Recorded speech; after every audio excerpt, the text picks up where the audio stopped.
dari Oke, selamat malam.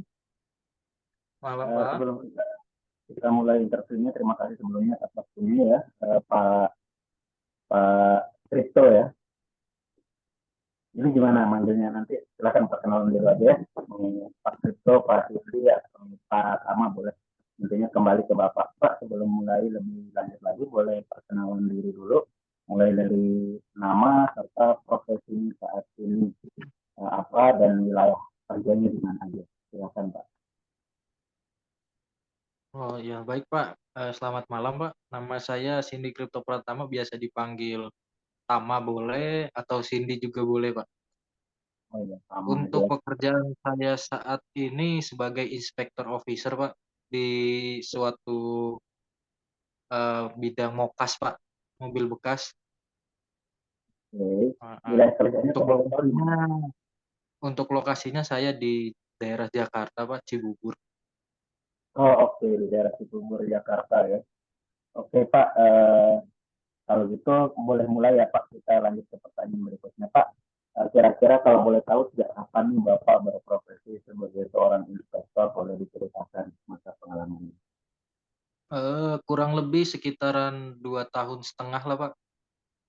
Oh, oke, 2 tahun setengah lumayan lama ya, Pak ya. Pak, Iya betul. kalau boleh tahu, Pak, ini mulai sedikit tentang pengalaman.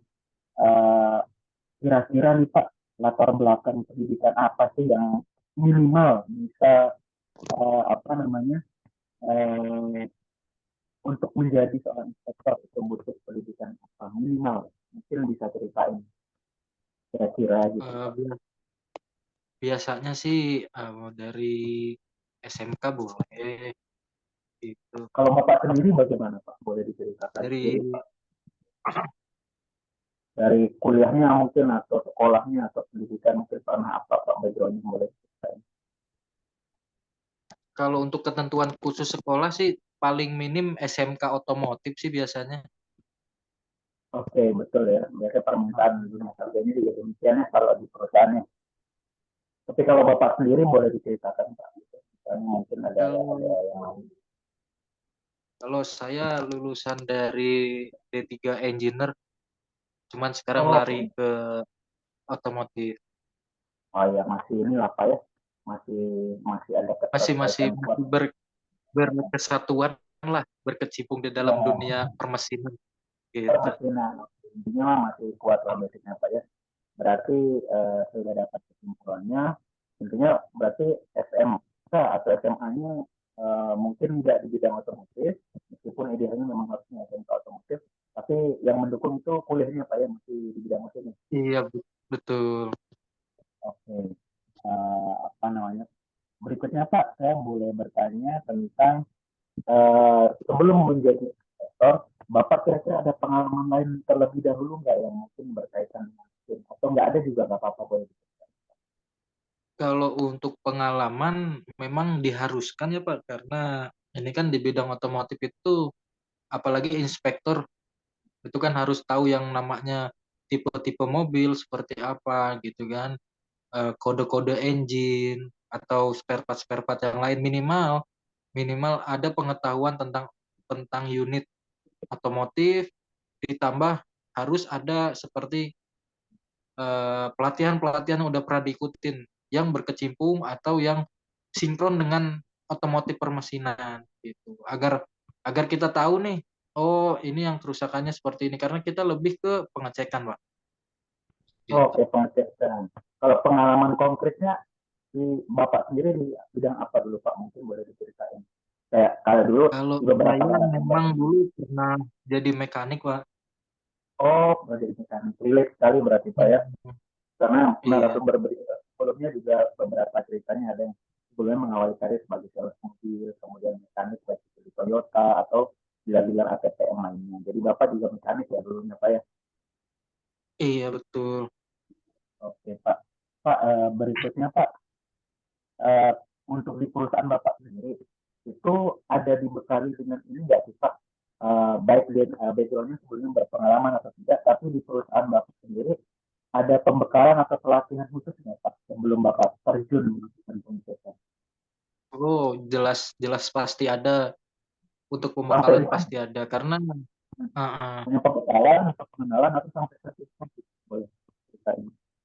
iya. Jadi sebelum terjun ke lapangan juga, setelah kita diterima di pekerjaan kita ini, kita ada yang namanya training gitu. Hmm. Di training itu hampir 1 bulan lebih lah kita dikasih training tentang produk knowledge yang harus kita tahu gitu kan. Apa aja bagian-bagian yang harus kita cek, bekas tabrak, bekas banjir, dan validasi dokumen, gitu sih. Oke, lumayan banyak ya berarti memang tidak bisa langsung ya Pak ya harus ada proses dulu. Oke Pak, ke pertanyaan berikutnya. Eh, Kemampuan Pak atau kita bicara tentang kompetensi dasar lah. Kemampuan minimum atau minimal yang harus dimiliki oleh seorang inspektor. Sebagai contoh Pak mungkin bisa melakukan deteksi kerusakan atau apa. Atau mungkin kebanyakan nih narasumber sebelumnya, wah yang pasti namanya inspektor harus bisa nyetir. Itu berarti masuk dalam kompetensi minimal. Kalau dari pengetahuan Bapak atau dari pendapat Bapak sendiri, kompetensi dasar atau kemampuan minimum seperti apa Pak, untuk jadi inspektor? Oke, kalau untuk kemampuan umum, sebetulnya inspektor itu nggak jauh beda ya sama makelar jalanan yang ada di mobil-mobil bekas di showroom-showroom gitu ya. Inspektor ini cuman lebih berlabel aja sih. Jadi kalau saya ini lebih mengutamakan yang pertama pengecekan dokumen gitu. Skillnya itu pengecekan dokumen. Karena setelah misal kita langsung cek segala macam unitnya, ternyata dokumen tidak valid, itu kan sama aja bohong Oke, gitu. berarti Jadi mampu. lebih ke pengecekan dokumen dulu, baru kita pengecekan unit. Oke, intinya berarti kalau dibahasakan, pertama memiliki kemampuan Untuk atau mengecek. untuk mengecek dokumen. Berikutnya Pak boleh memiliki kemampuan apa Ya, yang lain gitu. Kalau nyetir udah yang pasti apa pertama itu gimana? kan, kalau kalau yang kedua udah pasti lah ya, karena udah Itu yang ada utama itu Pak. kemampuan. Kalau untuk pengecekan dokumen itu kan kemampuan dasar kita nih ya, karena nggak semua orang tahu tuh kertasnya BPKB seperti apa, kertasnya STNK seperti apa, itu nggak ada yang tahu gitu, nggak semua Oh orang iya tahu betul, betul. Cacat-cacatnya gitu. juga gitu Pak ya. Jadi kalau Nanti saya ada kasih tuh Pak, tahu, di pertanyaan berikutnya nanti ada cara detail gimana mengecek Pak? dokumen. Nanti di pertanyaan berikutnya ada sih secara detail melakukan pengecekan pada dokumen. Cuma ini boleh ceritain dulu Pak kemampuan-kemampuan apa saja. Tadi kan bisa menyetir ya kan, bisa melakukan pengecekan dokumen, bisa melakukan apa lagi Pak? Ya bisa, biasanya sih bisa nyetir gitu kan, itu udah pasti karena di dunia mobil harus bisa nyetir gitu. Kalau nggak bisa Oke, nyetir kan nggak masuk. betul. Terus Selanjutnya bisa mengecek dokumen kayak ya tadi. mengetahui tingkat kerusakan interior, eksterior, body dempul, repaint Oke, segala macam, betul. fungsi-fungsi. Apa lagi Pak?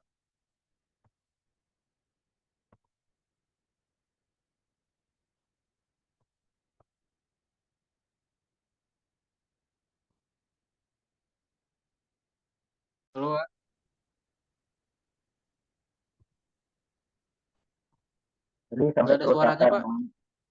tadi sampai mampu melakukan mengetahui cara mengecek interior maupun eksterior. Berikutnya apa Pak? Iya, kayak bekas repaint, bekas dempul gitu kan, kita harus cek semua itu Pak. Oke. Kemudian apa lagi Pak? Terus kayak listrikan, kilometer asli atau enggak. Enggak. Oke. Itu Ya. terus mampu mengestimasikan biaya perbaikan, Pak. Oh itu juga harus bisa ya minimal ya. Iya, betul. Karena di luar inspektor ini biasanya disebutnya sebagai ini, Pak, apa aversal. Oh appraisal ya, kayak estimator gitu Pak ya. Iya, aversal. Jadi misal kerusakannya di kaki-kaki, kita udah tahu nih kaki-kaki harganya sekian gitu. Nanti kita kalkulasikan semua, baret baret minor, baret mayor, semua kita kalkulasikan, Pak. Gitu.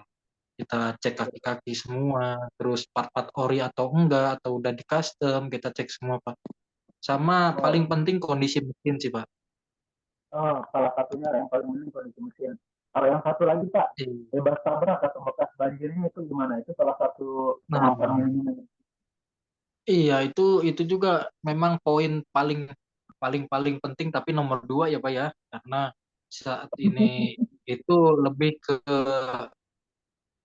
info unitnya ini bagus gitu, kelihatannya bagus padahal banyak yang interior eksteriornya bekas banjir gitu. Kalau untuk Oh, bekas oke. banjir sama bekas tabrak itu biasanya kita cek-cek juga sih Pak gitu. Pasti Tapi harus kalau dicek. semasih itu bisa bisa apa ya Pak ya, bisa masih normal seperti fungsinya, kita tetap tetap pertahankan itu sih Pak. Gitu. Oke, Pak, mungkin cukup untuk pengetahuan minimum yang harus dimiliki. Iya. Berikutnya Pak, Bapak sendiri eh, itu melaporkan laporan itu kepada siapa Pak? Langsung ke calon orang yang mencari mobil untuk laporannya Pak. Biasanya kita buat buat laporan dulu Pak. Hmm. Bentuknya apa Iya, Pak kita kalau boleh buat tahu? laporan, laporan kita buat di file PDF lah. Biasanya itu kita masukkan ke dalam sistem jadi satu file PDF yang kita sampaikan kepada WO atau customer kita sendiri, Pak. Begitu, Pak. Berikutnya berarti eh, pada Gimana, saat Pak? proses pertanyaan berikutnya Pak, untuk mendukung proses inspeksi, ada nggak sih Pak alat pendukung yang Bapak gunakan? Boleh ceritain Pak. Oh, ada, Pak. Ada alat pendukung kayak pen scanner untuk Oke. mengukur ketebalan cat, ada, Pak. Sama biasanya saya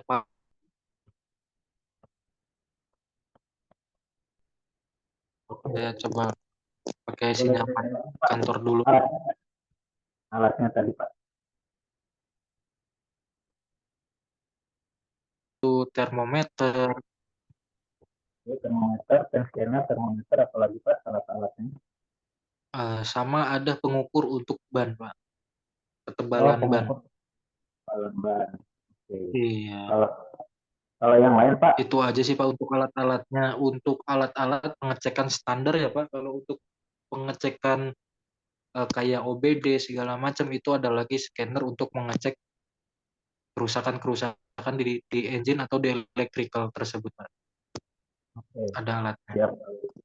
Pak izin saya mau memastikan kalau senter sendiri Pak itu Bapak sendiri perlu nggak Pak atau jarang dipakai Pak? Kalau untuk pengecekan di outdoor jarang sih Pak. Oh, betul ya. Tergantung pencahayaan berarti Pak ya. Iya, kalau untuk indoor biasanya kita tetap pakai sih Pak pengecekan itu. Karena memang penting kalau gelap. Iya Pak. Pak berikutnya Pak ngomongin jenis Pak, jenis kendaraan apa nih yang paling sering Bapak cek nih Pak? Mungkin apa namanya acuannya itu boleh juga jenis bensin atau diesel atau mobilnya cc-nya berapa atau mungkin lebih eh ke fungsi Pak. Apakah itu kendaraan pribadi, perusahaan atau dinas atau angkutan umum boleh diceritain. Biasanya sih lebih banyak ke unit-unit yang menggunakan bahan bakar bensin, Pak. Kalau Oke. untuk diesel itu kalangan menengah ke atas karena untuk cc-cc besar itu biasanya itu udah diambil sama high class lah, Pak, gitu. Kalau untuk yang paling laku, jenis mobil yang paling laku biasanya yang menggunakan bahan bakar bensin gitu, kendaraan misal kayak angkutan umum ini kan kadang ada yang make buat operasional bawa barang gitu kan. Itu biasanya Betul. ada yang pakai bensin, Pak. Lebih laku sih Pak itu karena ke kepake buat usaha mereka sih Pak. Gitu. Oke, itu berarti lebih ke bensin ya cuannya Pak ya, dan yang otomatis harganya itu jangkau sama orang ke bawah ya. Iya Oke. betul. Kalau ini Pak, kalau dari segi tahun Pak, Bapak biasanya ada kriteria tertentu nggak tahun berapa yang Bapak jarang Nah, cek atau di tahun kalau untuk tahun di perusahaan saya biasanya dari 2010 ke atas, Pak. oke 2010 ke Gitu. atas ya. Karena kalau udah 2010 ke bawah kita jarang ngambil sih, Pak. Oke. Kalau ini Pak Heeh. berbicara kriteria tertentu, Bapak kan mungkin pernah juga ya dapat permintaan dari teman atau dari kawan atau dari kalangan umum atau dari perusahaan sendiri. Ada kriteria umum Pak, kayak saya sering lihat di YouTube misalnya kilometer rendah, Kalau untuk kriteria boleh diceritain kriteria Pak? tertentu sih biasanya city car Pak Oh yang boleh kita Pak. ambil karena lebih laku di kalangan kita ini. Oke Pak, kalau dari ininya Pak, kalau dari misalnya kayak kategorinya Pak, misalnya pajaknya harus off, kemudian on, misalnya. Terus apa namanya jarak tempuhnya harus seperti apa, harus tangan seberapa itu gimana Pak? Boleh diceritain kriteria khususnya? Kayak misal kriteria gimana Pak suaranya putus-putus ini Pak? Gini Pak, maksudnya ada nggak kriteria khusus yang biasanya jadi umum gitu, minimal harus segitu. Oh ada pasti Pak, pasti ada. Kalau itu mah kayak misal jarak tempuhnya Pak kilometernya masih rendah ya pasti laku pesat Pak. Oke, Itu terus apa sama lagi? yang pertama masih satu nama dari mulai apa namanya itu faktur BPKB STNK satu nama satu pemilik itu udah pasti laku Pak. Sama kondisinya apalagi masih partnya masih ori udah pasti Oh, banyak yang nyari Pak. Belum oke. ada yang ganti-gantian atau yang dimodif-modif itu pasti mahal harganya Pak. Ya Pak, kalau gitu pertanyaan berikutnya, eh, kalau merek Pak, mana merek tertentu nih Pak? Mungkin yang dominan baik merek Jepang, Cina, Eropa. Boleh disebutin mereknya apa Pak yang paling nggak mahmud Eh, ini? paling paling paling laku ya Pak ya biasanya itu karena mesinnya bandel harganya murah itu biasanya Toyota terus Daihatsu kayak misal apa namanya Pak Honda gitu kan Suzuki wah kalau yang lebih laku sih biasanya lebih ke Toyota sih Pak karena awet irit gitu kan bertenaga biasanya Toyota kalau untuk yang jenis-jenis dieselnya biasanya ada di Mitsubishi Pak gitu. Oke, siap. Berikutnya Pak, boleh ceritain Mbak? Pak, boleh ceritain Pak stepnya sekarang ini lebih ke step Bapak dalam melakukan proses inspeksi. Misal pertama, kalau saya pertama cek dokumen dulu, habis itu saya cek mesin. Tapi kalau Bapak sendiri boleh ceritain nggak step-stepnya Pak? Step aja dulu, nanti detailnya bisa yang berikut. Silakan Pak. Gimana Pak suaranya putus Pak. Untuk step Pak, step atau langkah Pak, boleh ceritain langkah-langkahnya.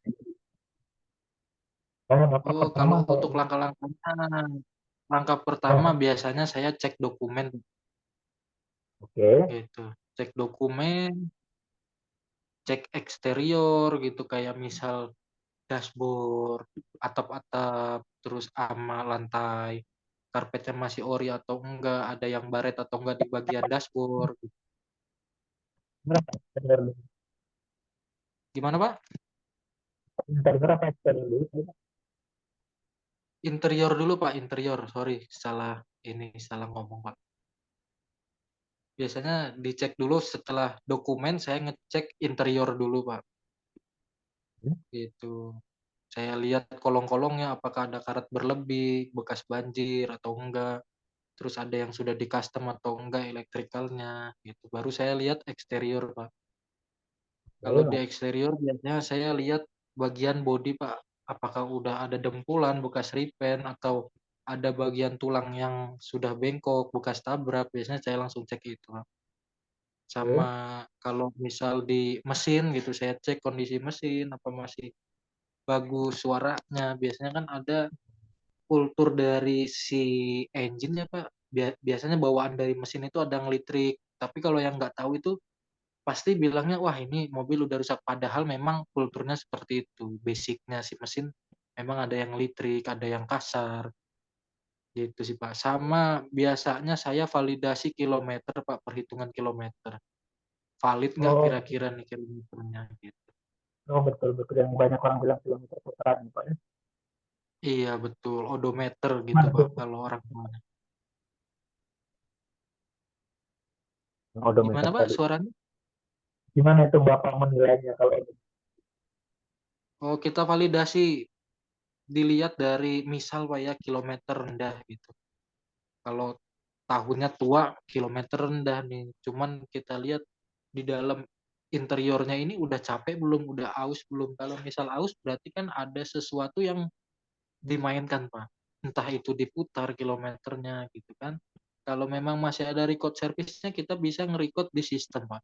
Kita lihat sistem di situ, kita masukin plat nomornya, biasanya langsung muncul nih recordnya berapa kilometer mobil ini. Gitu. Oke. Kalau ini Pak, kalau transmisi Bapak gimana Pak? Menilai dan transmisi. Gimana, Pak? Kalau transmisi gimana Pak? Cara Bapak menilainya? Oh, kalau untuk transmisi itu kan ada dua kategori apa transmisi ini ada manual dan matic ya Pak ya. Kalau untuk pengecekan yang manual biasanya kita cek dari koplingnya dulu Pak. Kalau koplingnya ini berat, otomatis biasanya dari prosneling atau dari transmisi itu pasti ada suara gertakan Pak atau suara kasar untuk pengoperan gigi. Tapi kalau untuk yang di Matic biasanya kita ngeceknya itu delay dan jeduk, Pak.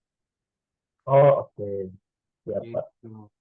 Kalau ini Pak, kalau kaki-kaki Bapak apa aja yang dinilai boleh dibilang Pak?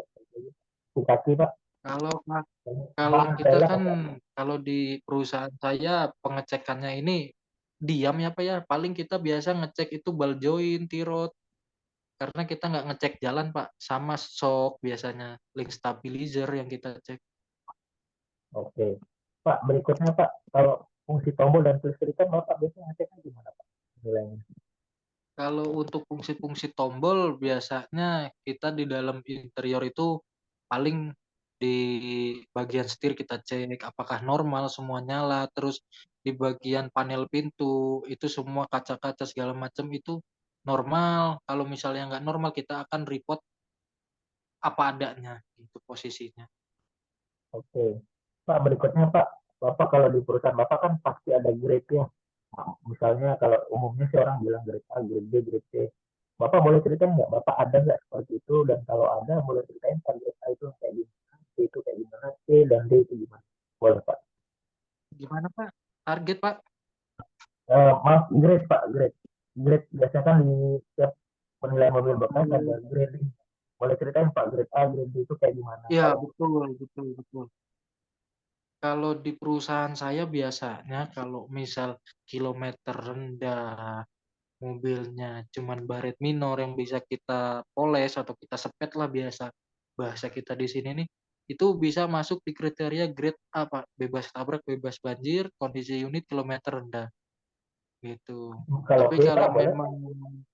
kalau memang yang kayak misal ketahuan bekas banjir tapi hanya banjir ringan itu masih masuk kategori kriteria grade B, Pak. Oh, Kalau sudah banjir ini banjir, udah masuk tabrak, grade B. engine ada kemungkinan untuk overhaul, itu udah masuk C atau D, Pak. Oke, dan CD itu udah ada tabrak atau banjir nggak Pak? Gimana, Pak? Kalau C sama D itu ada bekas tabrak dan banjirnya nggak Pak? Kalau untuk C dan D ini biasanya ya, Pak, kalau untuk tabrak juga kan ada kategorinya ya, Pak. Kategorinya Oke, misalkan tabraknya hanya penyok saja, Pak, tidak sampai ke tulangan. Itu masih masuk kriteria B, Pak, biasanya. oke, Itu. Banjir ya, pun itu kan misal ini banjir hanya banjir ringan atau kalau yang nggak tahu ini biasanya ada karet oksidasi tapi dibilang bekas banjir gitu. oke, siap, siap. Heeh. Bapak boleh ini Pak, boleh sedikit fokus ke arah ini. Bapak cara menilai mobil bekas tabrak itu gimana Pak? Misal orang bilang mungkin dari silan dulu, atau mobil bekas Suaranya tabrak. putus, suaranya putus-putus Bapak Pak ini. mobil bekas tabrak, Bapak biasanya menilainya gimana Pak? Kalau bekas tabrak gitu Pak, Ya, ya biasanya saya kalau ngelihat unit yang bekas tabrak itu saya lihatnya dari strut Pak, strut kiri kanan, pilar ABC gitu kan, saya lihat itu. Kalau misal ada bengkok-bengkok atau ada bekas las-lasan itu udah pasti bekas tabrak Pak. oke, Bekas tabrak, bekas guling, terus juga kalau misal kaca udah gantian, wah udah pasti bekas tabrak Pak. oke, ya Pak. Ada lagi Pak? Iya, biasanya udah di repaint, Pak. Udah las-lasan orinya itu di tulang udah nggak ada, sealant juga udah gantian, Pak. Oh, oke. Kalau Iya. banjir sendiri, Pak, boleh diceritain ulang apa aja Bapak Kalau yang un- bisa. kalau untuk banjir biasanya saya lihat dari kolong setir, Pak, atau di bagian bagasi. Karena kan bagian bagasi ini posisinya di belakang dan juga ada bagian-bagian kayak mobil-mobil biasanya di merek Honda, Pak, di Brio yang ada ban serepnya di belakang ada bagian yang kayak mangkok gitu, Pak. Biasanya kalau bekas banjir itu udah terlihat di situ, Pak. Sama di bawah jok biasanya. Itu kalau untuk banjir ringan. Kalau untuk terendam banjir itu kita lihat dari engine, Pak, dari stick oli. Kalau olinya sudah berwarna putih itu udah jelas bekas terendam banjir, Pak. Oke, Bapak apa namanya? Pertanyaan berikutnya, Pak. Bapak, bagaimana Bapak melakukan estimasi perbaikan lewat internet kah atau telepon teman? Kalau untuk estimasi perbaikan biasanya itu dari titik-titik yang harus diperbaiki, Pak. Oke, Biasanya saya telepon rekanan-rekanan saya yang bergerak di bidang perbaikan itu, Pak. Gitu. Kayak misal body oh, repaint. Saya telepon orang body repaint. Kira-kira panel ini berapa gitu kan. Kayak misal di kaki-kaki, saya telepon teman saya di bagian perbaikan kaki-kaki, Pak. oke, berarti tanya rekan ya Pak ya. Iya betul, karena kita kan ada harga internal juga ya, Pak. Oke, berdasarkan